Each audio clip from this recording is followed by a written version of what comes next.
دا نه پخواني خلک د دې کیسې دندې چې ته یې وګورې د ګلستان او د قندهار میلې چې ته یې وګورې د دلی او د بمبئی میلې چې ته یې وګورې نن یې ژړه پرېږده د مولوي صاحب د په لاس کې ده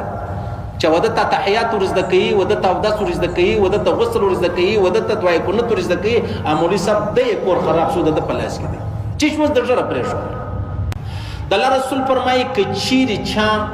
مطلب سپین دی ځوان دی 50 کلن دی 40 کلن دی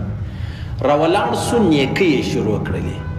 چې مطلب پاینده کې به زه فلمان نه ګورم زه به ډرامې نه ګورم زه به پلانۍ غلط کار نه کوم نو اوس د ښې خبرې شروع کړلې د الله رسول فرمایي وایي ستا پخوانۍ ګناوې نه دي هغه به الله رب العزت په دغه را روانو نیکۍ و تا ته در معاف کړي تا چې پخوا کمې ګناوې کولې اوس خو دې هغه پرېښولې اوس خو د نیکۍ شروع کړلې یو خو فرض لمونځ دی خامخا راګرځئ زکات یې به خامخا کوې حج دې خامخا